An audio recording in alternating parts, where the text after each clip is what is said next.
So you have talked about what you like about working in Gastineau Log Homes. What do you like about working with your mother? Do you want the honest answer or the nice answer? I'm kidding. I can't spank you anymore or ground you or anything. I'm kidding.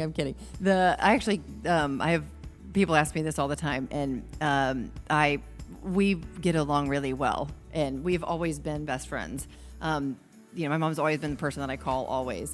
And so it works really well, actually. I enjoy it. When I said I'd never sell log homes, I'm glad that didn't come true. I'm glad that I'm here.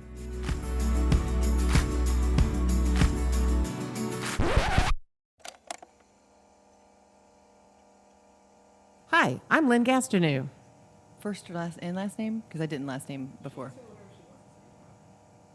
Well, it's weird to just say Lacey if she says Lynn Gastineau, right? Hi, I'm Lacey Schmidt. And welcome to the Acorn and Leaf podcast. We're using that take. I'm just letting you know.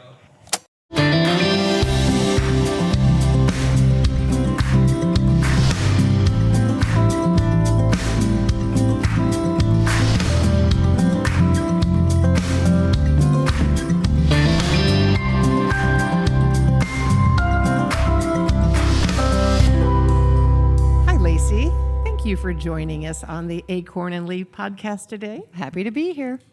Well, we have a lot of history to talk about today, don't we? We do. We have a good amount of history, yes. So, Lacey, tell me, how long have you been in the log home business? I think I'm around, officially around close to the 6-year mark. Unofficially for all years, literally born into it. Oh, you don't want to say how old you are, do you? Nope. Nope, I'm not going to give those details, but it's been a long time, if that helps. Yeah. So tell me, what was your first job at Gastineau Log Homes? My first official role here at Gastineau was in the sales department. Yep, I started out answering the phones and meeting with people when they came into our model home center and helping them build their dream home. That wasn't your first job at Gastineau Log Homes. My first job at Gastineau Log Homes was stuffing packets. I stuffed the brochure back when everything was on paper. I stuffed the little brochures, all these little brochures in a big folder and stuck all the pieces of paper in there and did piles and piles of them. And this was done when? After school, when I was dropped off at the office. And how much did your generous mother pay you for doing this? I think you just paid me in the Flintstone push pops is really That's how right. I got paid. I ate one of those every day. The Schwann trucks used to come Yes. by our office, and Yep. he made quite a killing on Yep. everybody in our office, and you ate those orange push-ups all the time. Yes, all the time. Yes. So in case anybody hasn't figured that out already, Lacey is my daughter, and she grew up in this industry. She always swore she would never work for her mother and that she was going to move away to a warm climate and never live where it's cold. And as you can tell, you should never say never. Exactly. Yeah. Because I now live back in the cold, and I now work at Gastineau Log Homes. Yeah. You've seen a lot of changes in the industry over the years, having grown up around it. What are some of the things from when you were growing up in the industry to what you see now? What are some of the changes that you think are the most noticeable? I would have to say that, well, first and foremost, I want to say I did not pay enough attention. I mean, I put the packets together. I don't know if I really read them, to really understand what you did.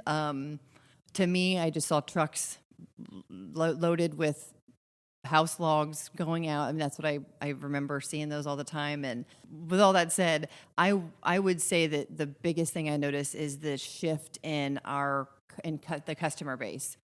It started off as such a DIY type of a product, and it was mostly after, empty nesters, and they did it themselves, and it would take a while, and just, really great people.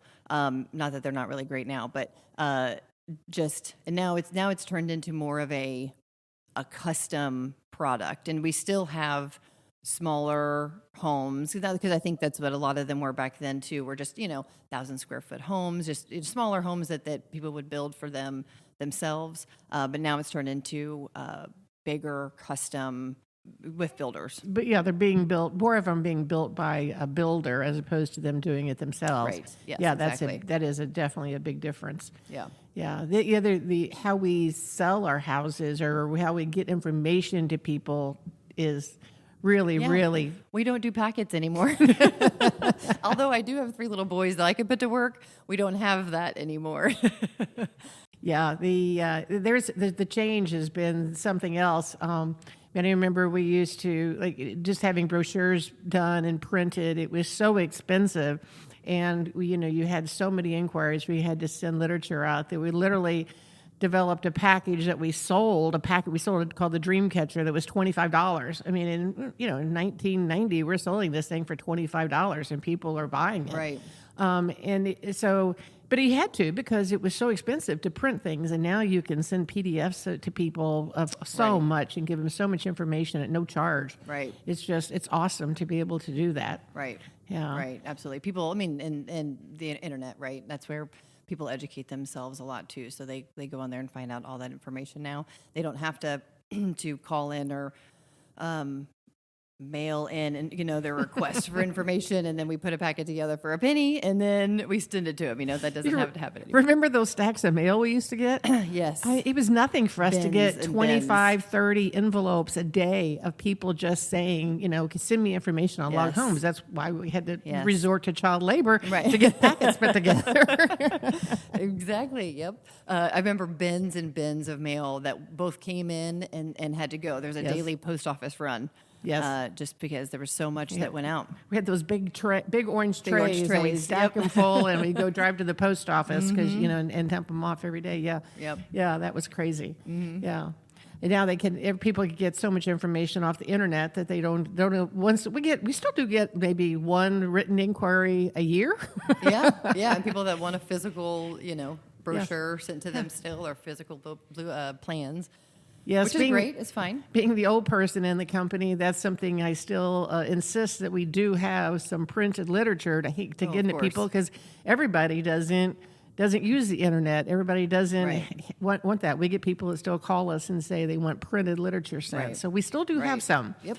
Yeah. Yes. And then we can also print off our PDFs and things too. But yeah. Well, tell everybody a little bit about your background. You didn't come to Gastineau Log Homes with zero training in housing. So tell everybody what you did after you graduated from college with a totally useless degree that I paid for. Useless is rough, but Well, in this industry. so I went to Baylor University down in Texas. I was a psychology major.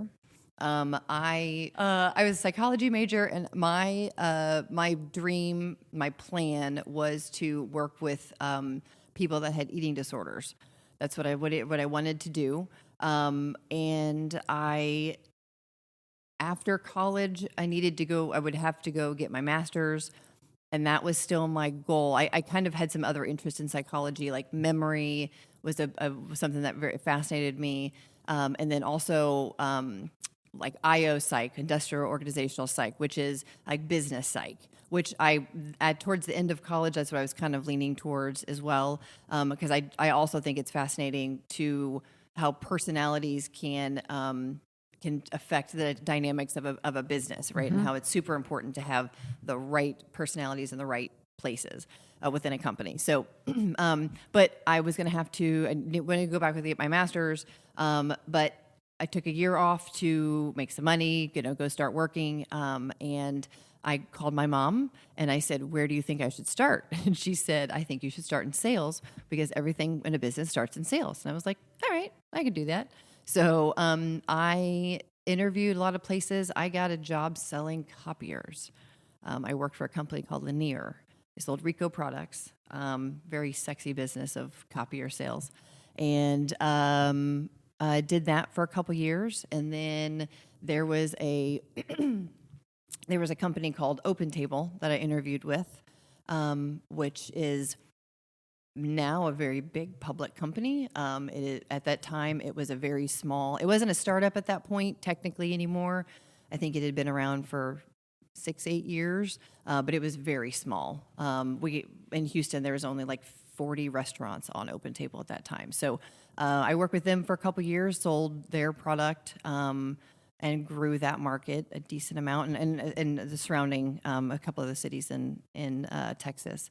But and then I decided that I wanted to. I'd always wanted to start my own business, and I didn't know exactly what.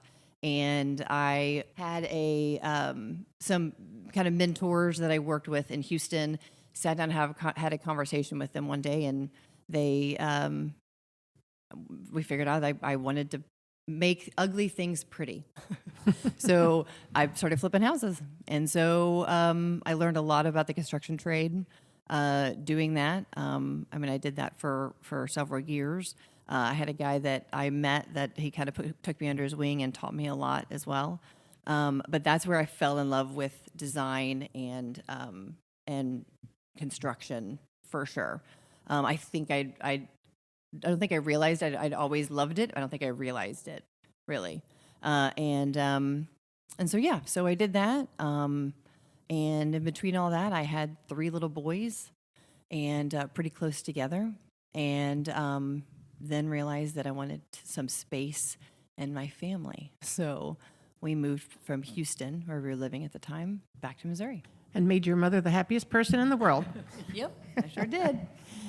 And then after you successfully flipped or remodeled your house you bought here, and then you were kind of bored with just being a mama and decided to come back and help out here. And you have done a fantastic job. That's a mother's prerogative to brag about their children. So you do a great job and very conscientious everybody should know that you were interested in eating disorders, not because you had an eating disorder. Yes. Even though you were skinny and you looked like you could, you did not have an eating disorder. You were. I had a really good friend that had one, and it was fascinating to me. I just wanted to help other people out. But so, is the business different than what you thought it would be? Yes and no. I don't think I didn't realize the sales cycle and the sales process before starting. And it's very different than what I was doing, both with copiers or Open Table. So yes and no. I think there's some things that are like I knew the design process, or I knew that we did all the D&E. So I knew that we because I remember back in the day when we had all these designers that would hand draw, and I remember watching them and on the elevated tables and hand drawing all these plans. So I knew that we did that, but I think I'm more so fascinated with the nuances of the business that I didn't know about. So not necessarily that it was different, but just like the nuances that I wasn't aware of. The things you didn't pay any attention to. Exactly. Yeah, that. Yeah, whenever you were flipping houses and you would call me up and you'd say, "Mom, I got to do this, blah, blah, blah." And I would always say, if you had paid attention growing up, you would have known that. I've heard that a time or two, yes. Yeah. What do you think in your position as Director of Operations, what do you think is your biggest challenge that you have?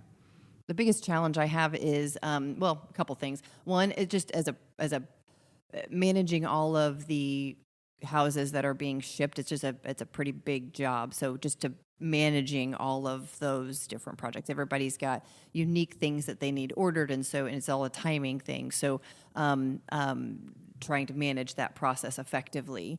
I also think that having the construction background that I do, I understand the importance of needing the material on time and when you need them, and yes, you can pivot, and if you don't have certain material, you can pivot and do other things. But it's just important to keep things going. So I'm very conscious of that.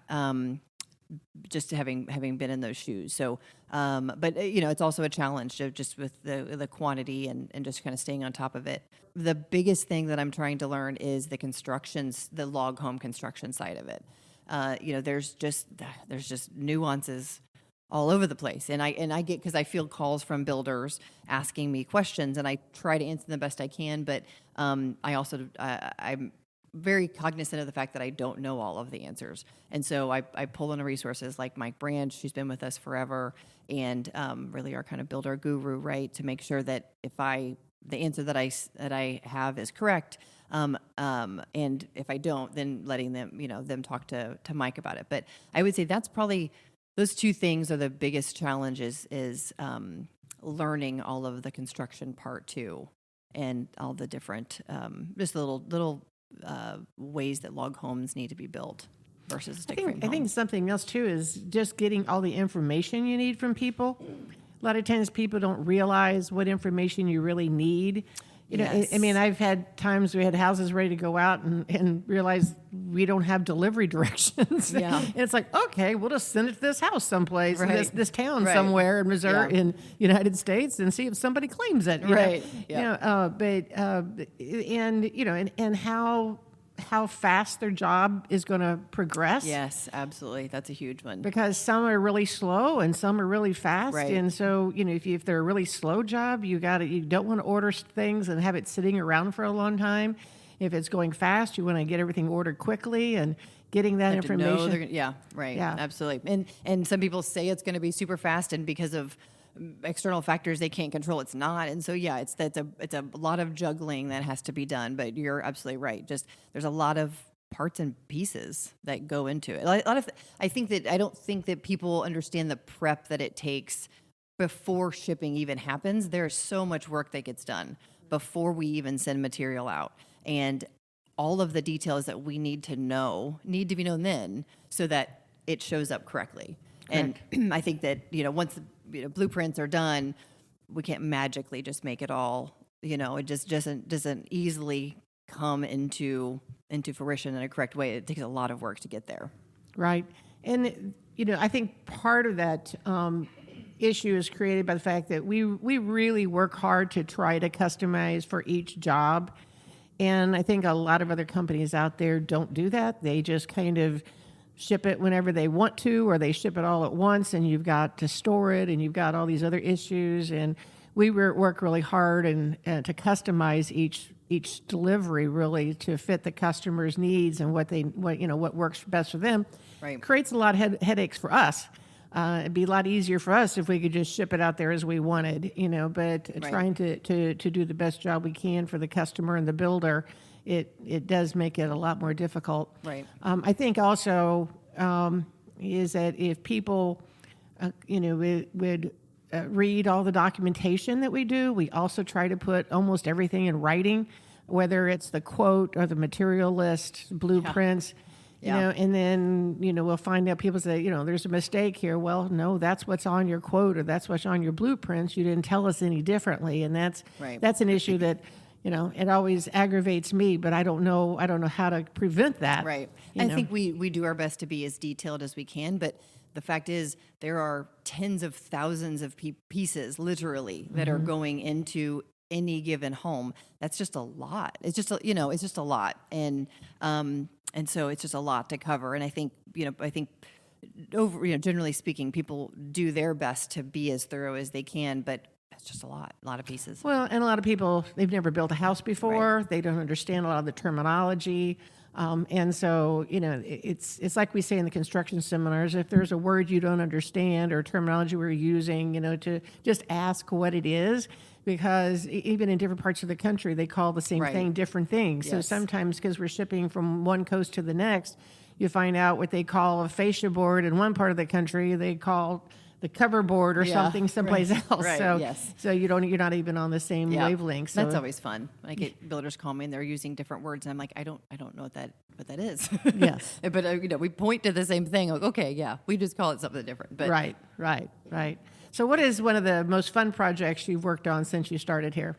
I would say my favorite project to work on so far was a house out in Kansas. And the fun and unique part about this one was that I was actually still in the sales team whenever we started talking to this customer.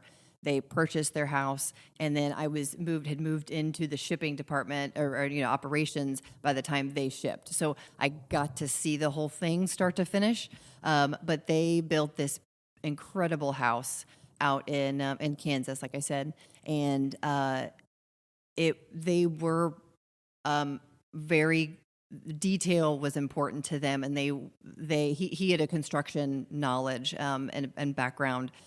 So he was able to understand all the words, and they were very thorough in their planning and their thinking and how they thought it out. They had two little girls, so it was and obviously I have three little boys, like I said. So it was really fun to design the house with them and to hear them talk through what they wanted and why. And the house is absolutely gorgeous. I did go get to see it earlier this year, and it is just beautiful, beautiful. Yeah, didn't he stack his logs and then he had someone put his roof on or something like that? He did. He did stack probably a third of the logs himself, and then he had a builder come in and he helped stack. He was very hands-on with his builder, but he did have a guy come in and help finish stacking and then put his roof on. Yeah. But then he did all the interior stuff himself, and it's just a very first off, the design of the house itself is really beautiful, but just the thought he just thought about everything, thought about everything before he designed it, before he installed it. Right. That's a kind of a good example of the combination builder we see sometimes now, where you'll get someone that has they may just have the logs put up, or may have the roof, but the shell put up, and then they finish everything themselves. And, right. As opposed to the strict do-it-yourselfer or the strict turnkey. Right. Yep. We have everything in between. Right. So yes. Yeah. I think that's one of the things that it's unique about our business is that no two houses and no two customer situations are exactly the same. Even if you have a builder doing a turnkey on houses, the houses end up being very different because of the design and what the customers want, and then even their backstories can be totally different. Mm-hmm. Sometimes they're on a piece of ground that's been in the family for 3 generations, and other times it's somebody just found the property. It's just all it's all different. It's always different. Yes. It is fun. I mean, the stories of our customers are just the coolest people. Coolest people, great stories. It really is incredible how different the walks of people from all walks of life come and their stories that they tell us. It's awesome. And we get all ages. Although our average age is middle age or up, and a lot of empty nesters still, but we get younger people with families, like the people you're just talking about. They had young kids, and we get younger people up to the point where we get people that is like, they better get their house built soon so they can enjoy it for a while.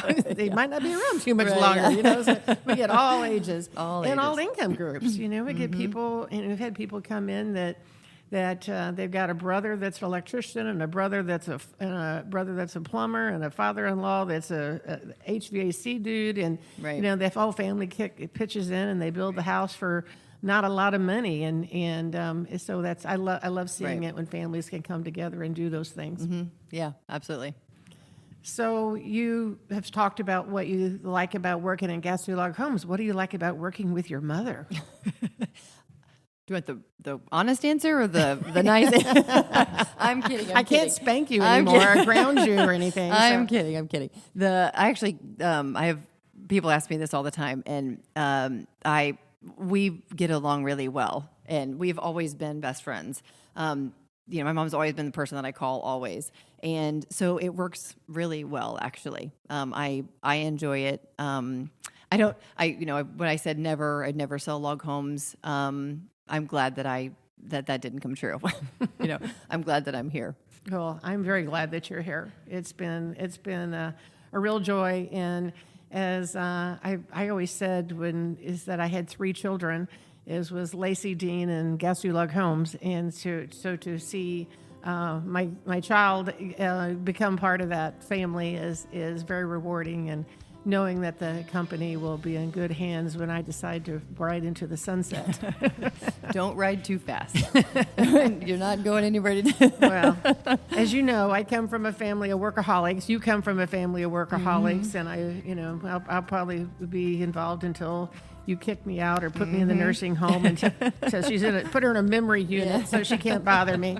So, but anyway, that's it makes it very, very rewarding. Yes.